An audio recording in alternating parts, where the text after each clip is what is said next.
Salut chers fidèles abonnés de la chaîne, cliquez pour gagner, j'espère que vous allez tous bien. Et enfin, le Bitcoin nous surprend une fois de plus. Pourquoi cette surprise, vous allez comprendre dans cette vidéo. Si vous n'êtes pas encore un fidèle abonné de cette chaîne, prenez l'agréable plaisir de vous abonner et mieux encore d'activer la clochette de notification pour ne rater aucune de nos prochaines vidéos que nous ferons comme celle-ci. Mes frères et sœurs, au moment où certains sont en train de crier de joie, d'autres sont en train de pleurer. C'est ce que nous sommes en train de remarquer. Alors, si vous n'êtes pas encore sur notre tweet, vous ne nous suivez pas encore sur notre compte Twitter, nous vous prions de nous suivre. Le Bitcoin qui a dépassé le cap de 25 000 et voire a touché même 26 000 dollars, les gars. 26 000 dollars, les gars. Qu'est-ce qui se passe concrètement dans notre écosystème de crypto-monnaie? Que se passe-t-il? Avant, nous allons toucher cette information. Les gars, ceux qui ont regardé cette vidéo-là, celle-ci, cette vidéo-là, nouvelle du moment, cette vidéo-là, celle-ci-là, on a parlé de quoi? On a parlé de l'intelligence artificielle. On a parlé de l'intelligence artificielle et on a vu la force de frappe de l'intelligence artificielle. Aujourd'hui, nous sommes en train de voir que Facebook et Instagram sont en train de mettre fin à leur projet de NFT sur leur plateforme. Oui, leur projet de NFT qui était, voilà, les gens allaient vendre les tokens non fongibles, etc. dans Instagram ou Facebook vient de, vient de prendre fin. Et vous allez me dire, mais qu'est-ce qui se passe?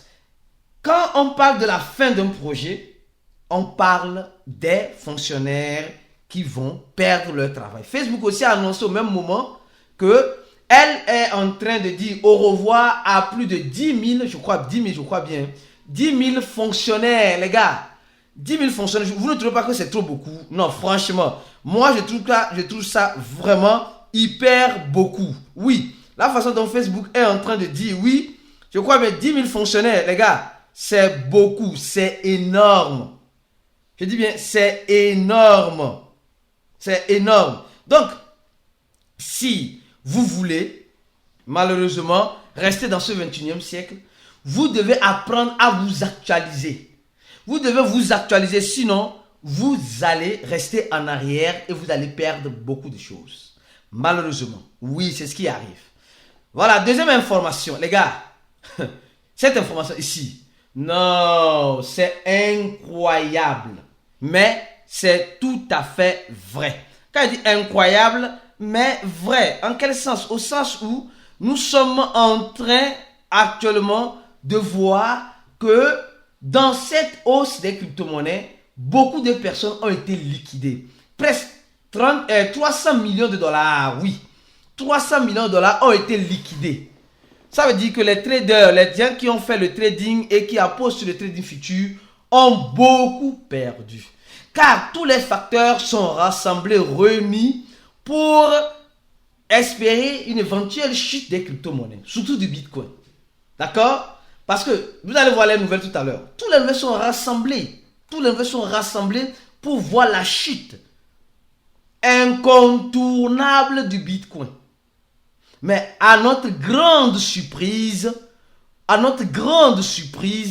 le Bitcoin a touché 26 500 dollars.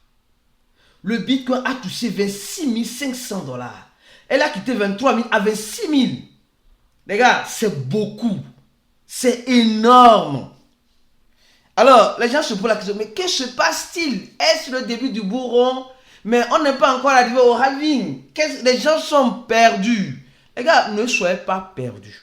Vous êtes sans savoir que notre écosystème des crypto-monnaies, c'est un écosystème imprévisible. Au même moment où les traders étaient en train de shorter le Bitcoin les a montrés par A plus B que moi là, je fais ce que je veux.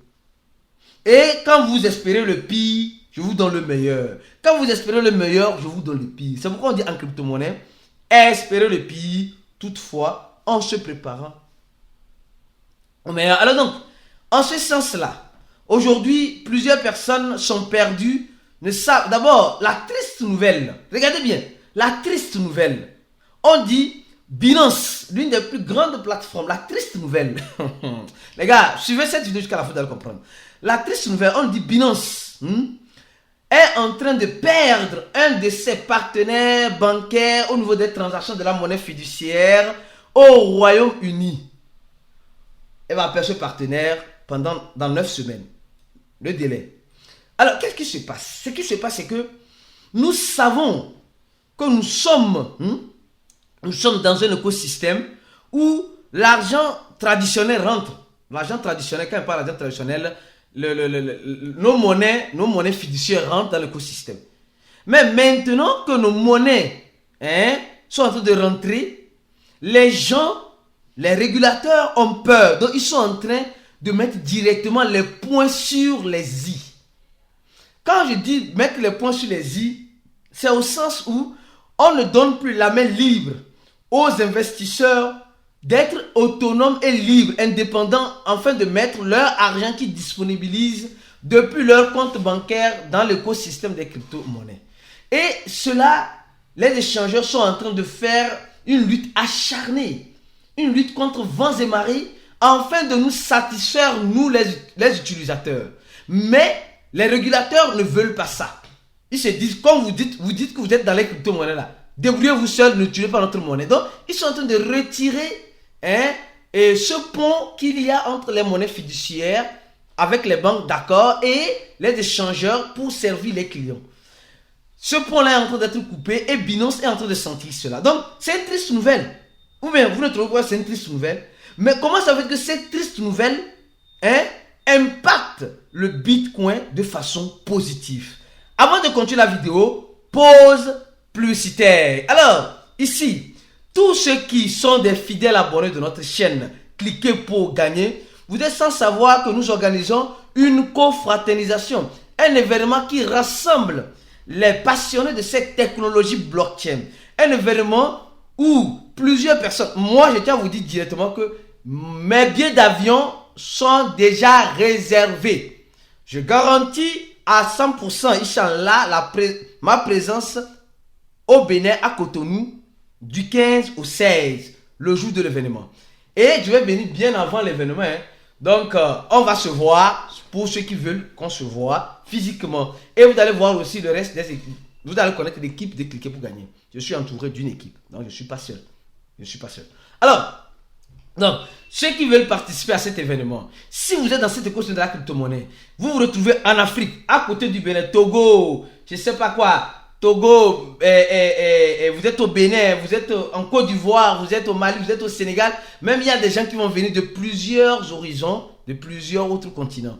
Pourquoi pas tu ne serais pas présent? Si tu veux être présent, remplis ce formulaire rapidement. Ceux qui ont déjà rempli le formulaire, on vous envoie déjà des messages par mail et par WhatsApp. Depuis notre numéro WhatsApp, oui, ce numéro uniquement, plus 228 97 04 48 07.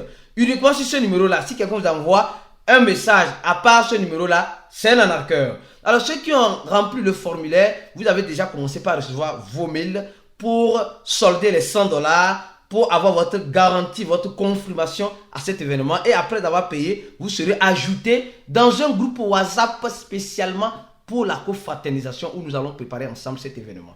Alors, deuxième information, pour ceux qui veulent se former, en ce moment, nous sommes en train de voir la hausse des crypto-monnaies. Et la hausse des crypto-monnaies doit nous pousser, doit te pousser, toi qui me regardes, à approfondir tes connaissances. Pourquoi tu dois approfondir tes connaissances? Car cet écosystème de la crypto-monnaie ne cesse constamment d'évoluer. Et tu dois te former. Tu dois avoir de bonnes bases. Ça ne sert à rien d'aller investir sans avoir de bonnes bases, sans avoir de bonnes stratégies, sans avoir du suivi. Tout à l'heure, on vient de finir un chat-voice dans le groupe VIP. Les gars, vous ratez beaucoup de choses si vous n'êtes pas dans le groupe VIP. Il y a certains qui peuvent, mais qui ne veulent pas. Tant pis et tant mieux à ces personnes. Ceux qui veulent et ne peuvent pas, je vous dis courage, courage et courage. Vous y arriverez. Mais ceux qui disent non, laissez. Non, on écoute beaucoup de choses. Regardez, il y a 1032 personnes qui ont rempli et chaque jour, la liste des personnes qui veulent se former avec Cliquer pour gagner ne cesse d'augmenter. Pour le moment, le prix est à $80. si tu veux te former, avoir la bonne stratégie, avoir le suivi, peut-être m'avoir en inbox, dans ton inbox, si tu es dans le groupe VIP, afin de t'aider à mieux comprendre ces choses. C'est le moment de remplir ce formulaire-là pour être VIP de Cliquez pour gagner. Alors, on continue la vidéo lentement sur moi. Au même moment où Binance est en train de souffrir, au même moment où OKX est en train de souffrir, où les banques sont déjà en faillite et les échangeurs crypto sont déjà en train de faire lutter contre vents et marées, nous voyons le Bitcoin qui vient à 26 000 $. 26 000 $ avec l'inflation aux États-Unis qui ne cesse d'être présente, pas simplement aux États-Unis, mais dans d'autres pays, même dans ton pays. La petite tomate que tu achetais à tel prix, le prix est monté. Hein? Et les petits trucs, les prix des choses commencent par monter. Car le gouvernement a fini par comprendre que non, eux, pour faire face à cette, je peux dire, à cette pénurie des banques, à ce manque, si je peux dire en quelque sorte, de liquidité au niveau des banques, nous allons encore imprimer plus d'argent. Et ils sont en train d'imprimer encore plus d'argent pour renforcer les caches de ces banques-là. D'accord, ils n'ont qu'à imprimer. Mais ce qu'ils oublient, c'est qu'aujourd'hui, au 21e siècle, notre génération, cette génération du 21e siècle est une génération qui se trouve dans l'écosystème de la blockchain. C'est une génération qui va au-delà de ses limites. C'est une génération qui veut prendre son destin en main. Et nous allons voir ici dans cet article, on nous dit ici que les analystes disent que le Bitcoin ne va pas supérer une montée de 25 000 $. Regardez bien, les analystes ont déjà dit que le Bitcoin ne peut pas dépasser 25 000 $ parce que vous savez, le Bitcoin ne peut pas dépasser 25 000 $ parce qu'on a trop de Binance a des problèmes et Facebook ne va pas, en ce sens-là, ne va pas continuer son projet de NFT et il y a, comment l'appelle-t-on, les banques amis aux crypto-monnaies sont en train de rentrer en faillite. Donc les analystes, les grands analystes, les grands spécialistes, excusez-moi, qui ont la boule de cristal, ici on n'a pas la boule de cristal, qui ont la boule de cristal, disent clairement que ce n'est pas possible que le Bitcoin arrive à 25 000 $. Donc, et à leur grande surprise, le Bitcoin a surpris et est parti à 26 000 $. Au même moment, ici, les gens ont beaucoup perdu de l'argent car ils ont suivi les conseils de ces analystes-là et ils ont été liquidés. Leurs positions ont été liquidées, malheureusement. Donc, vous voyez un peu, donc, les analystes ont confirmé que le Bitcoin n'est pas, c'est pas encore le bon moment. Mais le Bitcoin a dit, je fais ce que je veux, quand je veux, où je veux, comme je veux. Point barre. Alors donc, dans cette information, vous allez aussi comprendre une chose. On dit, il y a une autre information qui dit, la montée de Bitcoin ne fait que commencer. La montée de Bitcoin ne fait que commencer. Et vous allez voir un peu pourquoi on nous parle de cette montée de Bitcoin. On nous dit que ça ne fait que commencer. On nous dit, le challenge a commencé comme cela aussi en janvier 2009, quand le Bitcoin a été lancé. D'accord? Et on nous explique ici pourquoi le Bitcoin a été lancé. Mon frère, ma soeur, toi qui te retrouves dans l'écosystème de la crypto-monnaie, de la blockchain, est-ce que tu sais pourquoi le Bitcoin a été lancé? Tu sais qu'est-ce qui a poussé l'équipe de Satoshi Nakamoto, ou Satoshi Nakamoto, la personne, ou je ne sais pas, ou ce groupe de personnes, à lancer en 2009 le Bitcoin? Il dit simplement, on dit, o banco deveria ser confiável para guardar nossos dinheiro. Les banques sont chargées les banques auxquelles nous avons eu confiance sont chargées de garder notre argent. Notre argent, nous avons souffert pour gagner à la sueur de nos fronts. Mais on voit que ces banques-là ne gardent pas notre argent. Ils font ce qu'ils veulent, ils empruntent à ce qu'ils veulent et ils font ce qu'ils veulent. Après, ils viennent nous dire qu'il n'y a plus rien. Ou tu as ton argent sur ton compte bancaire, tu veux retirer, on te dit tu ne peux pas retirer au-delà de tel montant. Or, c'est toi-même qui es venu déposer tout ce montant en bloc une seule fois. Quand tu veux déposer, il n'y a pas de problème. Tu peux déposer des milliards. Mais quand tu veux retirer, on te dit tu ne peux pas retirer. Donc, il n'y a pas cette confiance. Donc, qu'est-ce qui s'est passé? Satoshi Nakamoto a commencé par lancer le Bitcoin. Il lance le Bitcoin pour répondre, pour donner la réponse aux banques qui sont en faillite. Et en ce moment, les banques dans l'écosystème immobilier ont déjà commencé par faire faillite. Donc, en ce sens-là, aujourd'hui, on remarque la même chose. On remarque la même chose. Comme on nous dit, conformément aux États-Unis, les taux sont en train de monter pour contrôler l'inflation de l'économie américaine qui ne cesse de souffrir. Les grandes entreprises sont en train de renvoyer, les grandes entreprises technologiques sont en train de renvoyer les fonctionnaires de missions, des grandes comme Google, comme Microsoft, et aussi les petites entreprises.